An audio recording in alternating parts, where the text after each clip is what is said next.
Hi, everyone. I hope you're all happy and healthy. I've seen a lot of news and a lot of buzz about these new vaccines recently that have come out, and I wanted to take a few minutes to help explain what an mRNA vaccine is, how it works, and hopefully clarify some of the things that I've seen a lot of misconceptions about online. First, I'd like to give you a brief reintroduction to the cell. There are approximately 30 trillion of these guys in your body at any given time. And, as you probably remember from biology class, they each contain DNA, which is like the instructions for building and maintaining a human. Since this information is so important and unique to you, it's held in this very special safe called the nucleus. Very few things come into the safe, but things regularly come out. The cell works by making a copy of part of the instructions for building a human. If you were building a table from IKEA, for example, this would be like the instructions to building one leg of the table, after being translated from Swedish. The secure safe then sends out these little copies of the recipe, which then keeps the original recipe very safe, but allows the instructions to be accessed every once in a while when we need to build another table leg. Now let's zoom out and talk about your immune system. Your immune system is made up of specialized cells that act like security guards. They patrol the body looking for anything that is odd looking.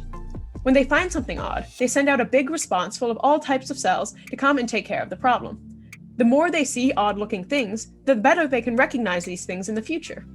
The goal of the vaccine is to give the body a chance to see some of these odd-looking things specific to the virus before the body's actually under attack from the virus. That way, when it is under attack, it can recognize the virus faster and fight it better. Now, how does an mRNA vaccine work? Remember how I said that the translated copies of the human recipe were sent out of the safe? These instructions can then be followed and the leg of the table or whatever else you need can be made. mRNA is the technical name for the copy of the recipe. In the case of the vaccine, this is actually a piece of the translated recipe for the virus. Now, I know that injecting a piece of the recipe for the virus may sound really scary, but it's actually a really good thing. Since we aren't injecting the entire virus, just part of the instructions, a piece of the virus isn't the same thing as the entire virus. It doesn't serve the same purpose. It can't infect you and it won't make you sick, but it is recognizable. So your body can tell it came from the virus and not your own cells. So when we give your cells a small part of the copy of the translated instructions for the virus, your cells can make a bunch of copies of this piece of the virus. These pieces are totally harmless on their own, but the security guard cells of the immune system can then see these odd-looking pieces of virus and start to launch an immune response to them. This gives the immune system a chance to get used to seeing and beating the virus, but it poses no threat. This means the next time that you see this piece of virus, even when attached to the whole virus, your immune system would remember and launch a better, faster response. That's why we're so excited about the vaccine. It's a great way to prevent severe COVID. But does the vaccine mean you're totally safe from COVID and will experience no symptoms? Maybe or maybe not. Different people's immune systems patrol a little differently, and once your immune system finds a virus, different attack strategies may be deployed. This means you may have no symptoms or lighter symptoms, but your symptoms will certainly be better than if you hadn't gotten a vaccine at all.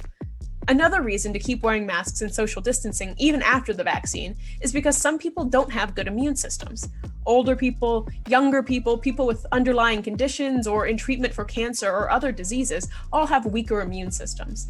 That means that the vaccine won't be as effective in them, and that while you're fighting the virus off, you could accidentally spread it to them, and because of their weaker immune system, they won't be able to fight it as well. This problem will be reduced over time, but it's really important not to become complacent about mask wearing and distancing even after the vaccine becomes widespread. And the vaccine is a great first start to getting back to normal. If you have any questions about the vaccine or virus, I'd be more than happy to help look up some research to answer your question. There's a lot we don't know, but there's about 250 years of biological science that we do. Wear a mask, stay home if you can, and I hope each of you stays happy and healthy.